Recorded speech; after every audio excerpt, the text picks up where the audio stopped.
మీరు send yes bro, I will WhatsApp లో send. Send చేసి మాత్రమే లింక్లు వస్తున్నాయి అంటున్నారు. ఓకే Bro, ఇప్పుడు మనకి ఇవన్నీ కూడా యూట్యూబ్ ఛానల్ అవుతుంది బ్రో. ఆ యూట్యూబ్ ఛానల్లో అన్ని వీడియోస్ అప్లోడ్ చేస్తున్నా. బట్ ఇంకా 4-5 వీడియోస్ అప్లోడ్ చేయాలి. అది అప్లోడ్ చేసేకి ఒక కొంచెం టైం పడుతుంది. నాకు ఒక రోజు టైం ఇవ్వండి. 1 or 2 days లో నేను అప్లోడ్ చేస్తాను మీ రిమైనింగ్ కూడా. సో ఈ లోపు ఏమేమి అప్లోడ్ చేశారో దానికి లింక్ వీళ్ళకి గ్రూప్ లో షేర్ చేసేయండి. బ్రో ఆ యూట్యూబ్ లింక్ ఉంది బ్రో. ఆ యూట్యూబ్ లింక్ క్లిక్ చేస్తే మనకి ఏమేమి వీడియోస్ ఉన్నాయి దాంట్లో కనిపిస్తాయి. అదే లింక్ అయితే ఉంది, చూసాను. ఆ. జస్ట్ మనం సెండ్ చేసిన ఇక్కడ దీంట్లో సెండ్ చేసినట్టు మన గ్రూప్ లో సెండ్ చేసిన వీడియోలు మాత్రమే ఉన్నాయి. లేదు బ్రో, అవును బ్రో, ఇంకా అప్లోడ్ చేయాలి. ఎక్స్ట్రా ఒకటే అప్లోడ్ చేశాను. ఏది షేర్ చేస్తారో అది కాకుండా ఎక్స్ట్రా ఒకటి అప్లోడ్ చేశాను. ఇంకా నేను 4 అప్లోడ్ చేయాలి. 5 అప్లోడ్ చేయాలి. ఒక టైం ఇవ్వండి నాకు. Okay guys, like we will discuss like once we stop the recording. So because of things getting recorded, it will not be good. Okay. Fine. Let's start. Let me share my screen. Good evening, everyone.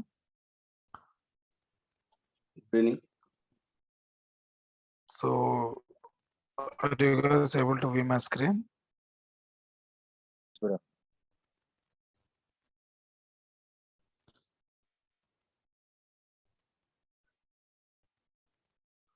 Okay, as a continuation for our learning, so the next topic I've chosen is design patterns. Okay, so I will just give the brief what all the types are there, but practically for our experience level I will take 2 basic, where like majorly it is required. So those things I will take and I will implement and I will show you like so how to implement those patterns under. Okay, but in the high level I will walk through what are the design patterns, is there any types, and why we need design patterns and all, so that you will get like clear idea what are the patterns available. Okay, so these are all the things like we'll see as part of this. So any pattern, so the requirement for this is if there is a problem is a okay which occurs over and over again in our environment, so we are following some coding standards. So based on that, like there are some problems are coming and which we need to face, repeatedly. Okay, so those are the things like different as the patterns actually. So for that, so they have described the solution also for such kind of problems. So in case of the Java, there are like some problems identified, and for those problems like they have identified the solution. So those solutions they are given in the form of the design patterns. Okay, so design patterns and design principles is nothing but best practices. Okay, so for writing the code, like these are all the best practices to be followed. Okay, those are like generally design patterns. So design patterns are solutions to general development problems. Okay, so whatever the concepts we have gone through till now, so if you go by the similar way of implementation, so there were some problems for that they have identified and they had given some solutions for that.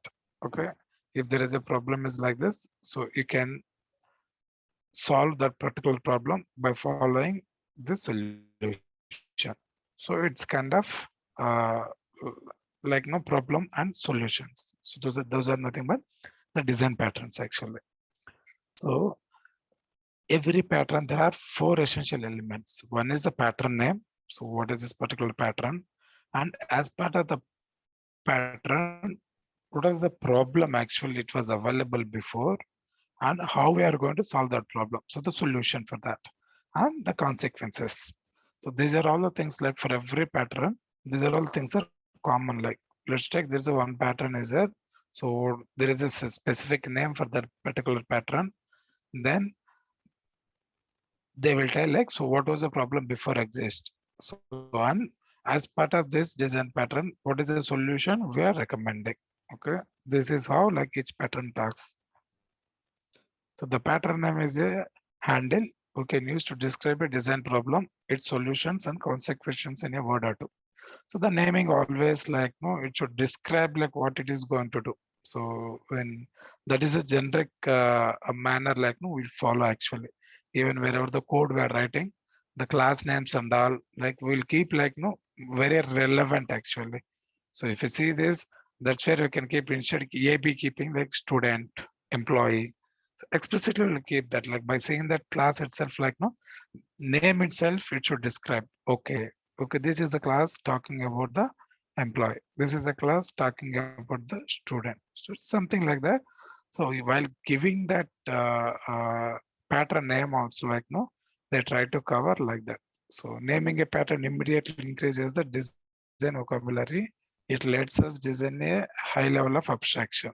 Okay, having a vocabulary for patterns, let us talk about that. It makes it easier to think about designs and to communicate them and their trade-offs to others. So it's nothing but everything is talking about the naming convention for that.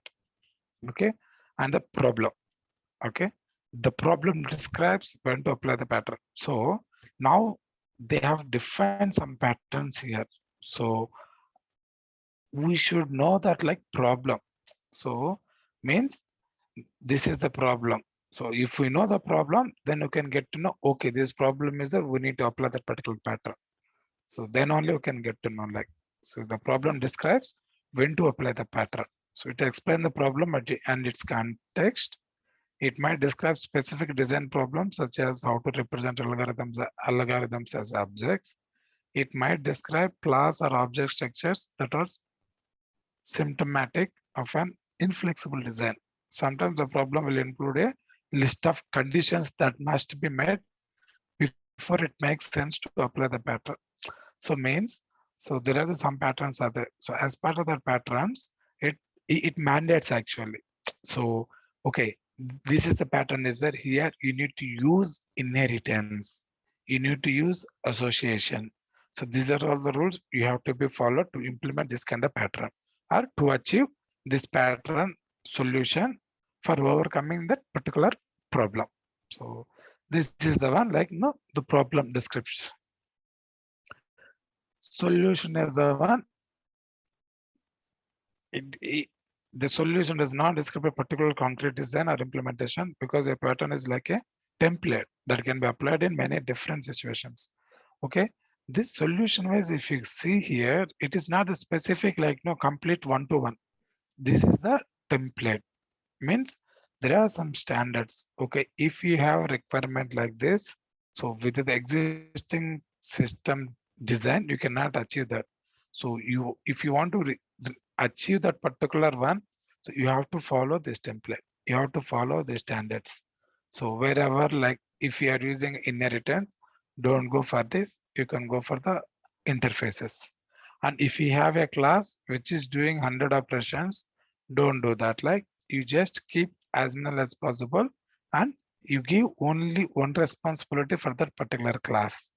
So these are the principles level, like it will define actually. So these are all nothing but template. This is not a fixed solution for that particular one because these are generic. If you are having this kind of problem according to your requirement, you can go for this. So these things tells the template actually that can be applied in many different situations.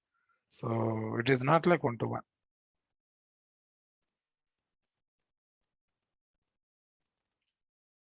The consequences are the results of trade-offs of applying the pattern. So means by applying that, like what all you are going to achieve. So for often concern space and time trade-offs. Yeah. So because like some options, if you are going like no, there might be some concerns about like no time complexity and space complexity. So what are the consequences are there because of this approach? So those are all the things will be listed in this. Okay. This may address language and implementation issues as well. Since reuse is often a factor in object-oriented design, the consequences of a pattern include its impact on a system's flexibility, extensibility, and portability.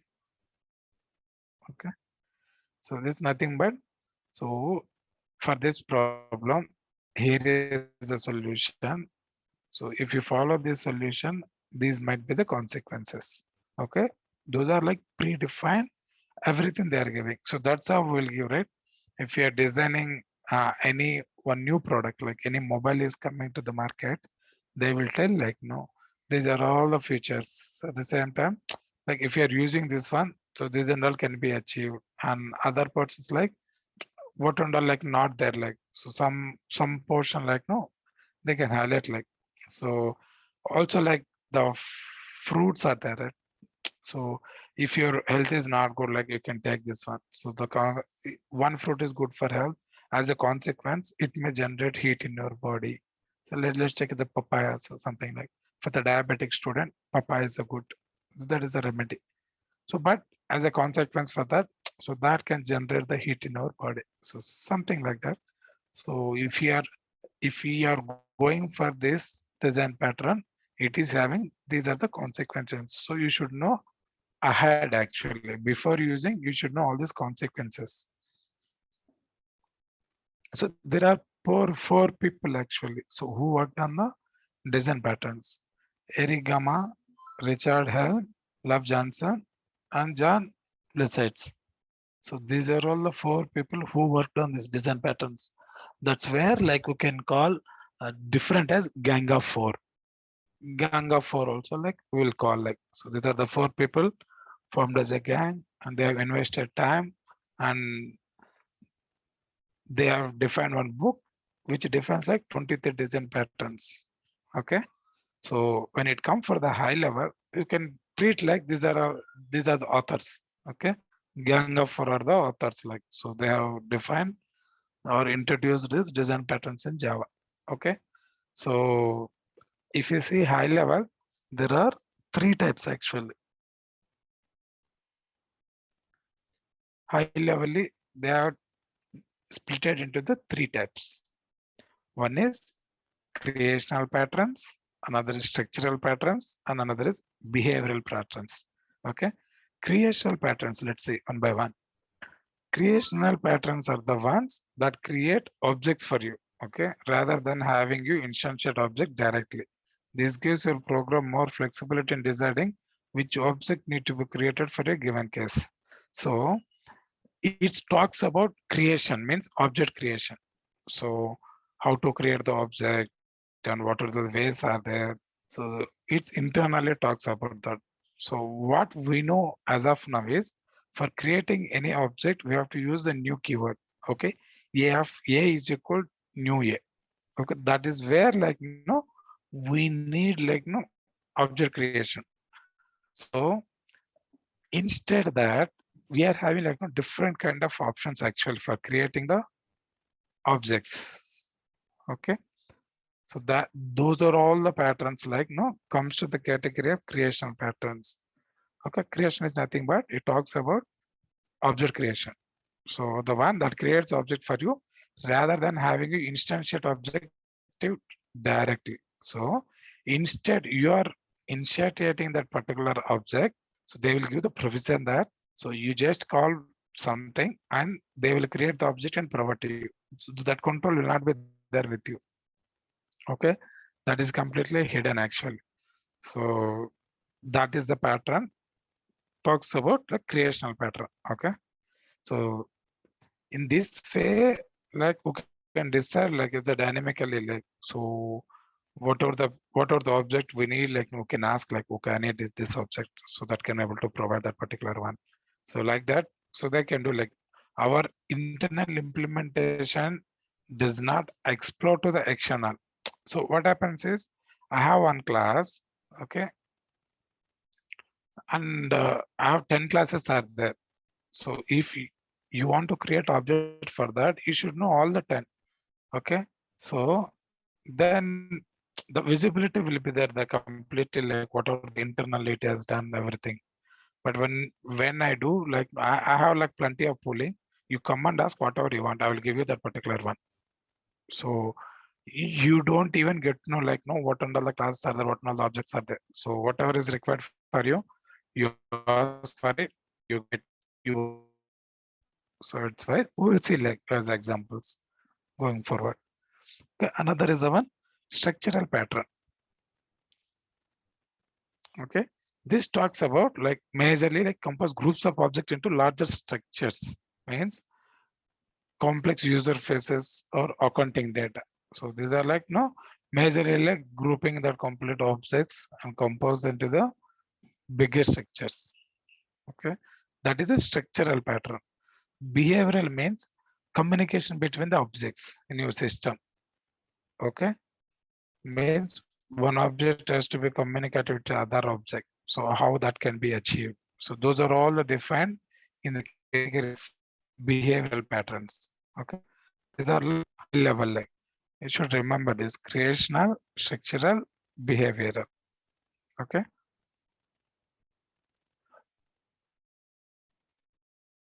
So why use patterns for Java? Okay, this is the question. Like, so they have been proven, means why we should use. So somebody has like done some investigation and why we should use that. So that's where like they have been proven, means already they and all are proved actually, all those patterns. Okay, and also like each pattern reflects the experience, knowledge and insights of developers who have successfully used these patterns in their own work. So it means they have shown the problems and the problems are like clearly visible for everyone. And these are all the people like who worked on the solutions and they solved their problems and it is working well. So that is the one thing.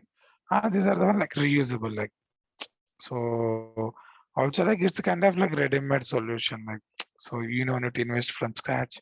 So these are already somebody tested and ready-madely available things and can use it. J2EE, like they are providing like built-in patterns. So many things like whatever the technologies today we are seeing like all those things are coming with some default patterns actually. Java, J2EE, we have some kind of patterns. And also like even if you go for the microservices also they're coming with some kind of patterns like for best implementation of the particular skill set. Okay. Creational design pattern. So let's see for this. So the creation pattern deal with the best way to create instances of objects. Means here is any already we are having Fred F is equal to new Fred instance of Fred class in Java.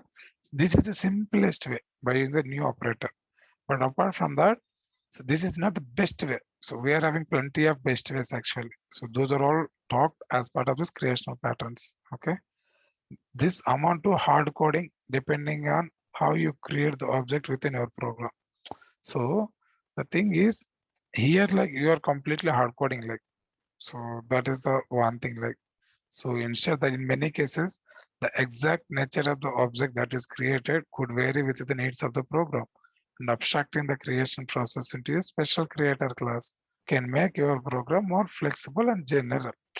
So that's where like so instead you are hard coding like this and you are referring it instead that you move the creation logic completely outside. Okay. Today you are hard coded it, tomorrow there might be some kind of different requirement. So all such kind of things can be handled easily. So if you are placing here, this needs to be replaced actually if requirement changes and if there can be multiple requirements. Okay. In such cases, even it will go like more worse. So instead that if you keep this creation logic separately and you place in some other class and some other way, the different way, so it can keep this as a generic. So here, I'm not dealing with any creation. If tomorrow something requirement changes also, in these classes, I don't see any change. Okay. So that is the one making like classes are more generic.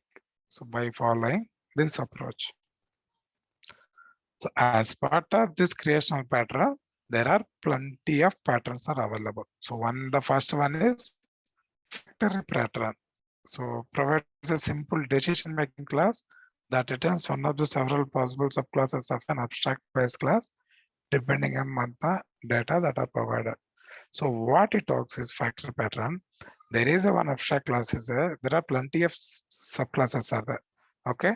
So after that many, if I want one particular subclass object, I can able to get it. So what I do is I will tell to this factory class, I need object for this class. You just give me that. So it least bothers like what and all the things are there, how many things are there. It does not care like, so I need this object, you provide me, I will make my code as more generic. So that talks about factory. Okay. Abstract factory is nothing but it's a kind of like provides an interface to create the return one of several families of related objects. Okay. Factory, double factory is a abstract factory. Okay. The builder pattern separates the construction of a complex object from its representation. Means, see, your requirement is there. You have the requirement. So there is a complex object is a complex object in the sense, let's take there is a one class is a there are like 20 fields are there. So that you can take it as complex. Some are the required things are there, some are optional things are there, some are mandatory things are there. So instead that if you go by this parameterized constructor, we need to provide everything. So we have seen as example, right? Wherever if the two fields are there in the parameters constructor, we'll pass those two fields as a arguments. So we'll be doing initialization as part of that. So let's take if there are 100 fields are there. So there is a button, right? You have to remember what are the under fields and what are the types of it, and accordingly you need to provide the values. So that is become the bottleneck actually. To achieve that or to overcome that problem, this builder pattern helps actually. Okay.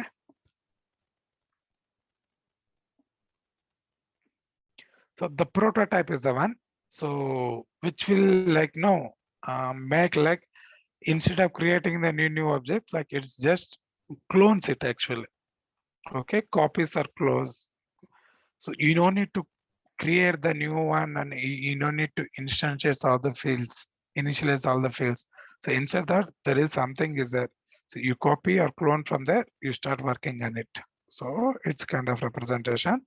That is the prototype. And another is the one singleton pattern. Okay. So which it makes sure that only one object should be present. There should not be more than one object. Okay. In the entire JVM. Okay. And it provides a single global point of access to that instance. So this is talks about singleton design pattern. So let's see. In this, like we'll be talking about singleton and factory. Okay. I think majorly those are the one like no us. So remaining many other things are there. You don't need to explicitly focus on those things. So let's see the factory pattern.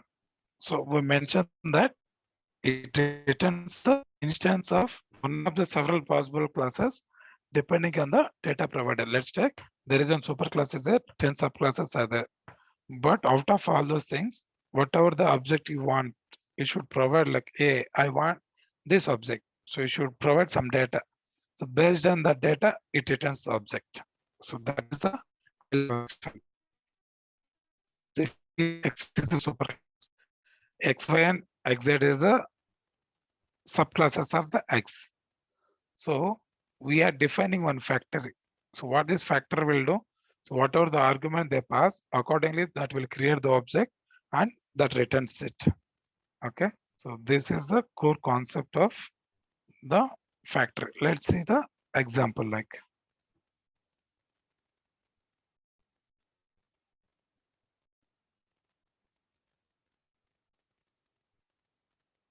Where is my clips? Yeah. Factory pattern. Okay. Let's take.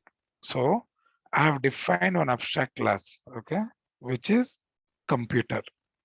So the computer I have defined three functions. There's a RAM, hard disk, and CPU. These are the parts of the computer. So if computer is there means these are mandatory. So without this computer does not exist. So I've just like written one toString. The toString is nothing but always to print the content of the object. That's it. So then I have taken the PC. Okay, this is the base class. Okay, defining the structure of the particular computer. So computer is there and it is having these things. So according to the type, it may vary. So now there is a PC is there. PC means as a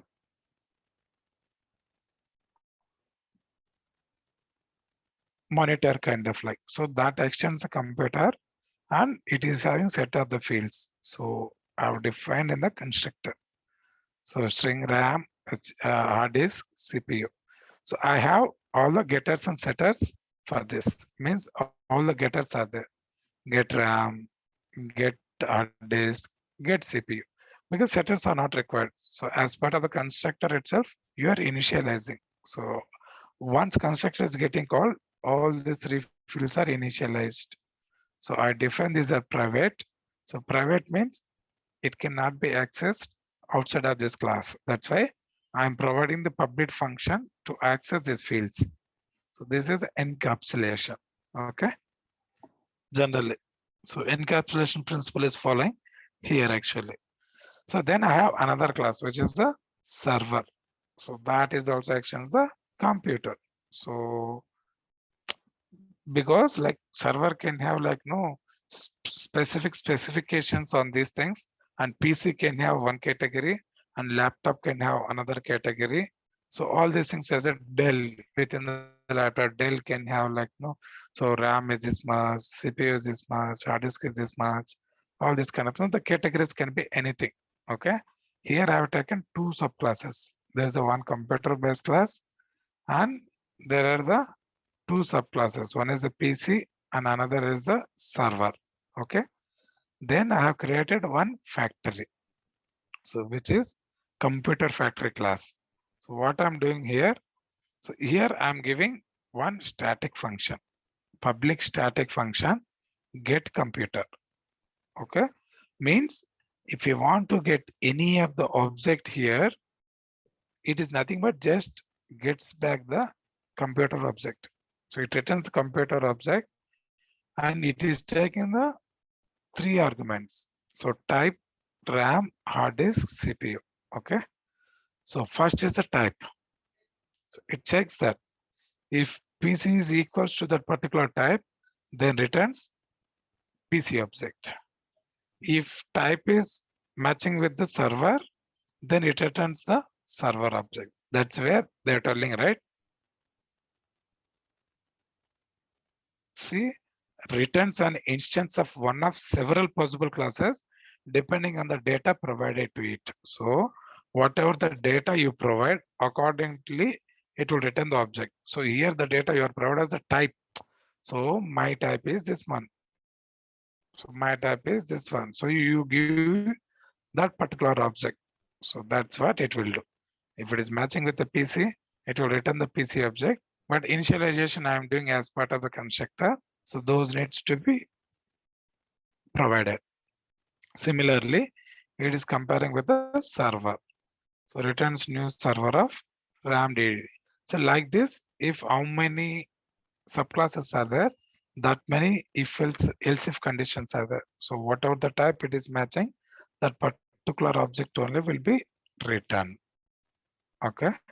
If nothing is matching, it will return the null. So this is the one actually the factory pattern. So what factory pattern is doing? So it will take the input, based on the input, it will provide that particular object. That's it. So let's see if I write the program. So this is my class, okay? Now I want like PC object. Let's take. So what I do, computer PC is equal. So this is how we'll go. Computer factory dot get computer. So I will provide the type. So which type of object we need, and we will provide the instantiation for initialization all the fields. So like this, by doing like this, I can get to know the PC object. So let's take if there is some type is changed here. So this completely not everything needs to be changed. It's only the factor one alone like can be changed. So what happens is if tomorrow some other subclass comes. So let's take class laptop extends computer. Okay.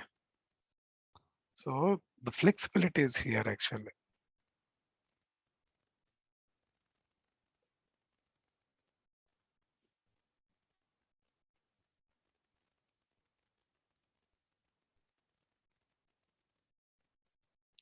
See here, I did not change the existing one. What I do, I just create the new class. So as per the new class creation, nothing is getting changed here. I'm not going to change the PC class. I'm not going to change the computer class. I'm not going to change the server class. So simply I have added one class, and here I can just insert one more if condition.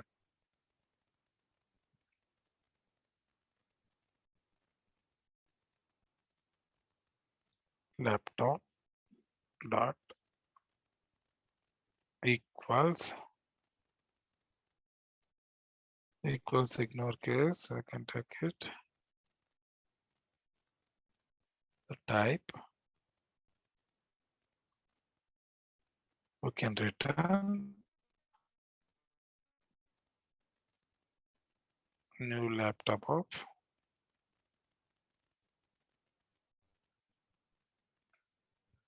that's it. So instead, not with this approach, if you go for regular like EFA, whatever I am doing there, you cannot enhance it actually. Okay. By using all these things, what is by adding the another class, another object is also very easy. So that is the main advantages of it. And also like see here, it cannot get to know like no how it is like what and all the things are there. Nothing it no need to know anything.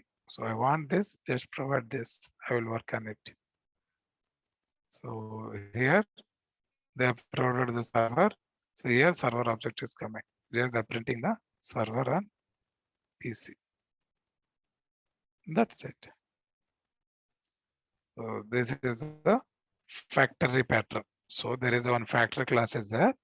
So whatever the type you provide, according to the type, it will generate the object and it will provide to you. So you don't need to bother for how it is created, what it is created and all. So you just get that object, you work on that particular object. Clear?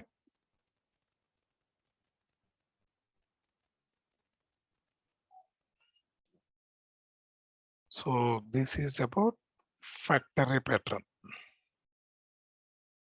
Same thing like.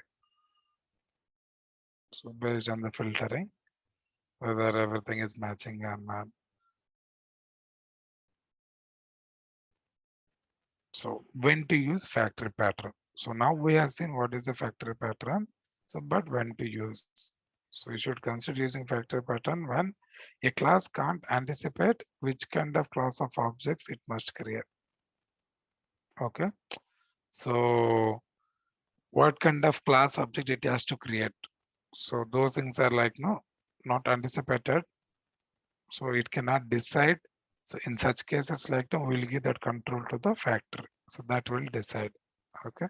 Means it may vary, like we are not sure exactly what kind of object it can be. So in such cases, the class we can define, and here the using class also we can make both are the generic, and only the factory class we can define. Like so, if there is a change, factory alone we can change instead changing in all the places.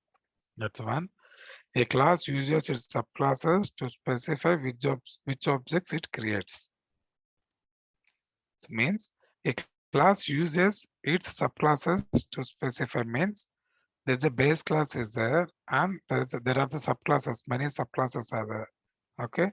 So if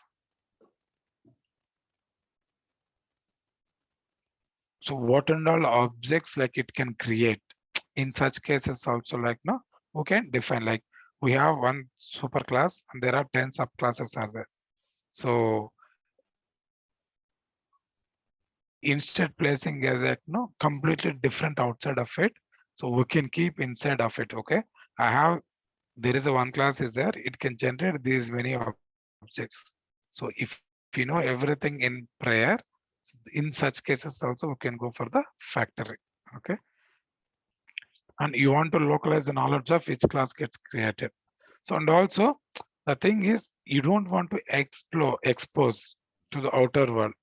So in such cases also, like it is kind of hiding, right? How we are creating, what all you are doing, everything is hidden. So they want object, they are getting the object. How they are getting, what it is like, what's kind of like one abstraction. So in such cases also, we can go for the factory. Okay.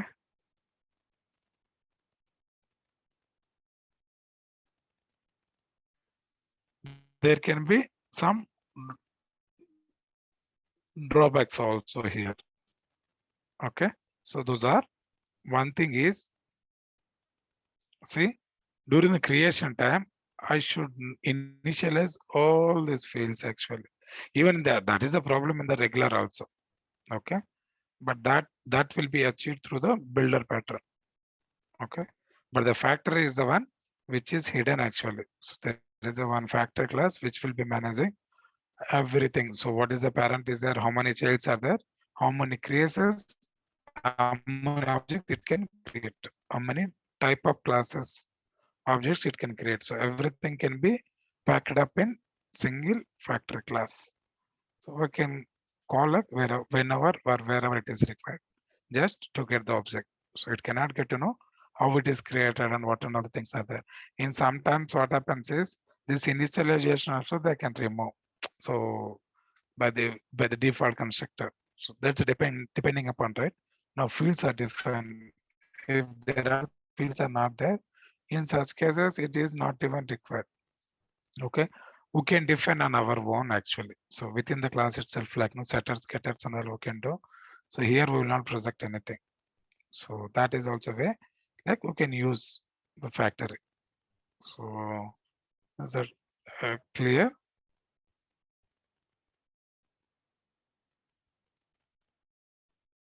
So next thing is,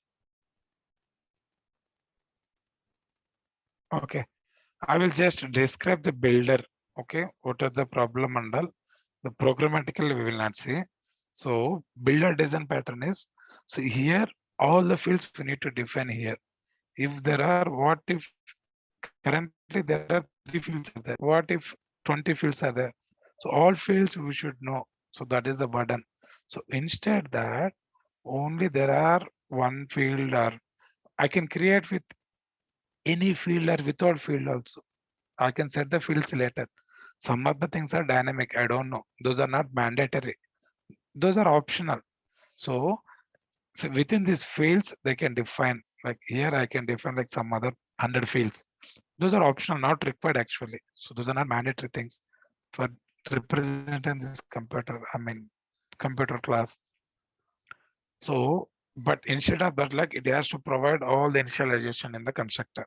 So instead that, what it can do is, I can just call dot build. So if you see here, there is a one build function, it will get involved.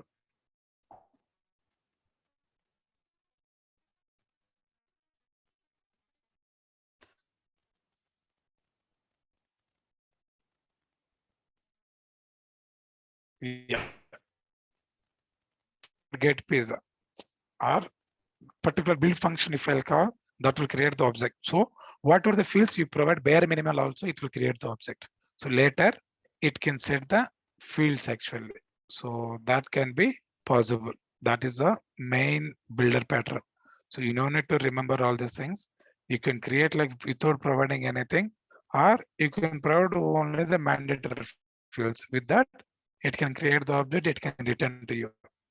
So by using that object, you can call like no setters. Setters you can use. You can set other fields at the later point. So whenever you'll get, so there can be some dynamic fields, right? The values you will fetch dynamically. So those things and all like you can set dynamically by using the set function. So that is builder. So another is singleton.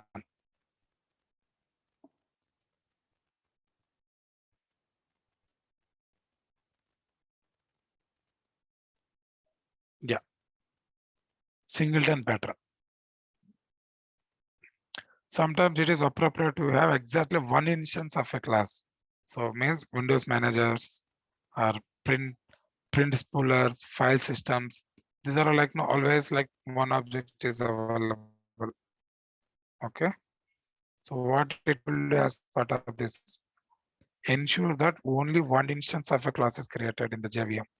So in the complete JVM, it will make sure that only one object is created. Okay. Provide a global point of access to that object. Allow multiple instances in the future without affecting a singleton class clients. Okay. Let's see example singleton. Okay. What the singleton says is it will make sure only one instance can be created. So in case of the regular class, right?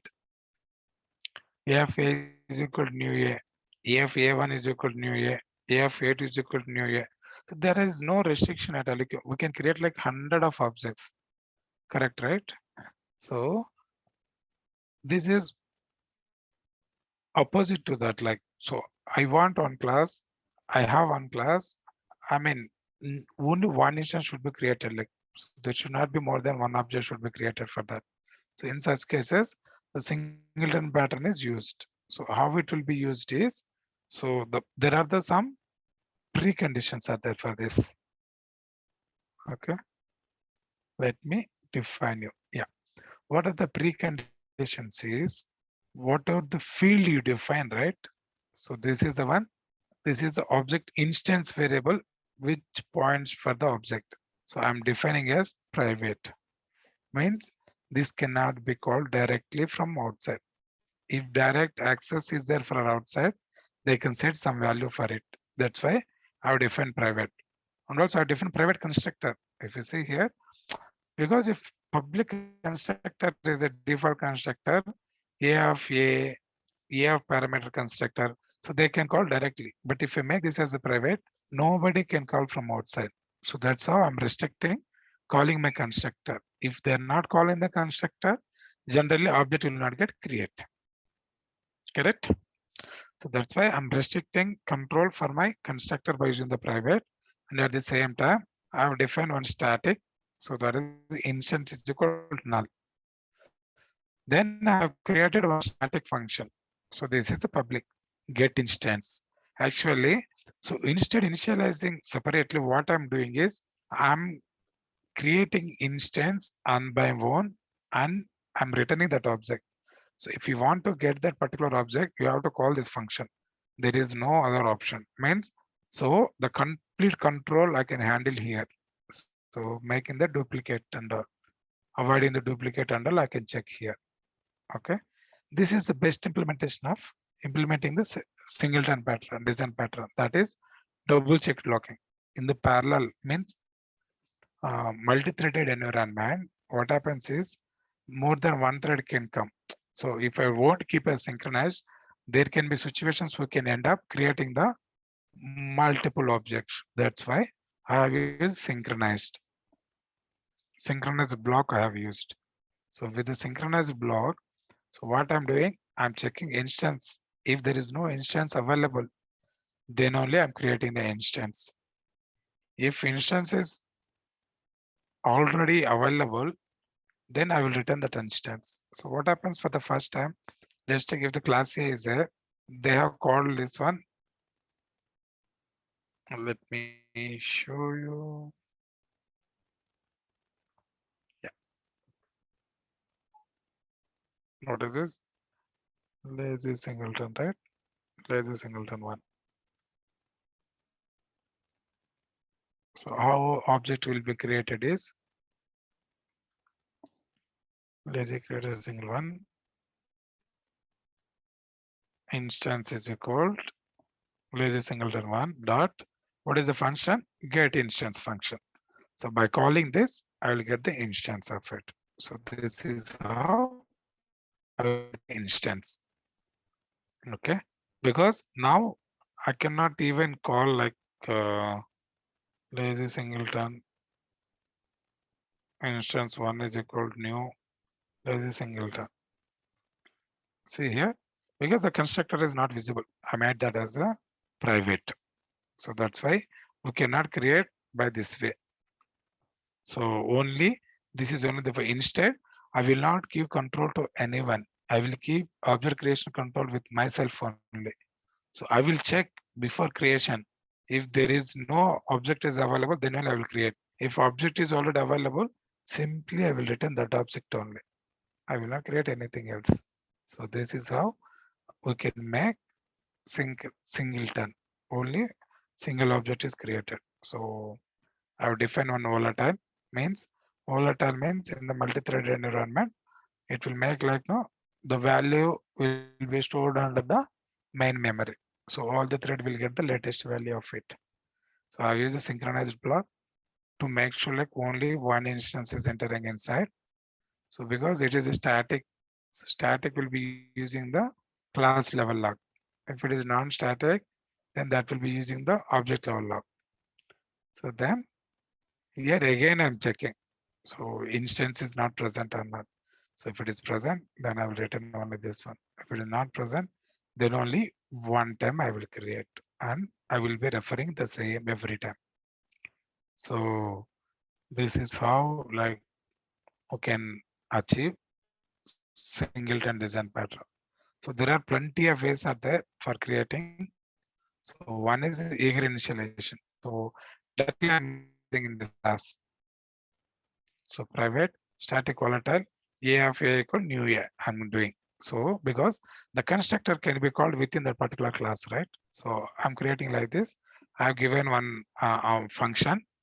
From that function, I'm returning this instance. So because here this is a private. So if it is public and anybody can do that. So for returning this, I'm using. So this is a eager initialization. Means these are the statics. These fields are getting loaded or executed at the time of class load itself. So even though I don't require the object at that time, but still it will get created and that particular memory get blocked for it. So that is a drawback of eager initialization.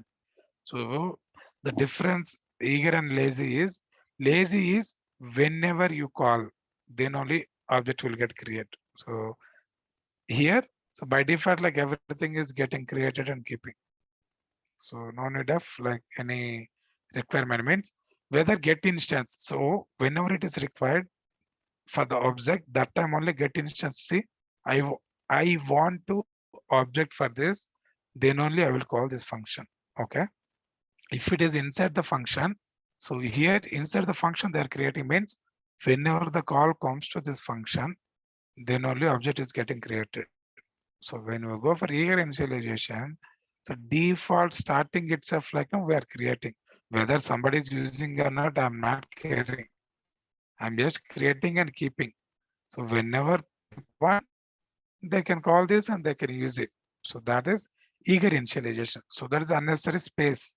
So it will create and keep, even though people might be using sometime later. So it's always good whenever it is required, you create at that particular time itself. So that meantime, that particular memory will not get blocked. Okay.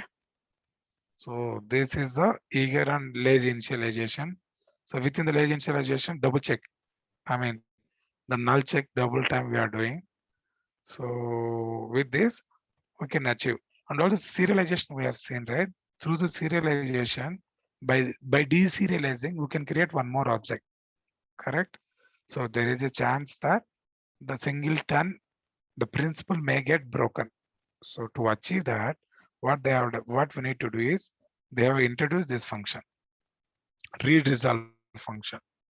So read resolve function, what it is doing, it is returning the same instance. So wherever this read resolve function is overridden, in serialization, what happens is, as part of the deserialization, instead of creating the new object, it will return the same object. So that's how they made sure in the serialization concept also, the singleton principle is not broken.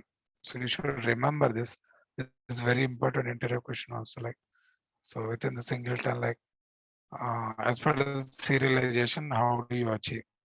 So serialize, deserialize. So during the serialization time, I'm creating one object. I'm storing that object to a file. And as part of the deserialization, I will create another object with this particular object state. So what are the values and everything is there. The first object with that state, I'm creating another object. So there is a new object is getting created.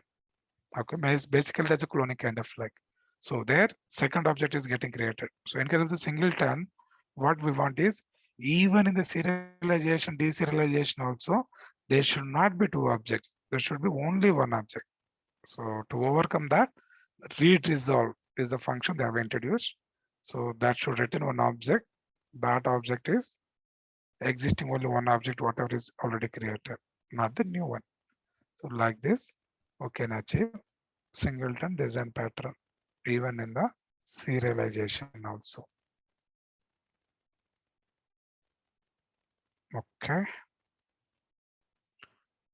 So I think for this design patterns, so there's another is the one structural design pattern. So I will tell some high level things. We cannot go with the implementation perspective for all these design patterns because that much is not required. So adapter. So this that comes for the structural pattern. Adapter is nothing but you are having like two interfaces are there. Okay. Interface A is there, interface B is there.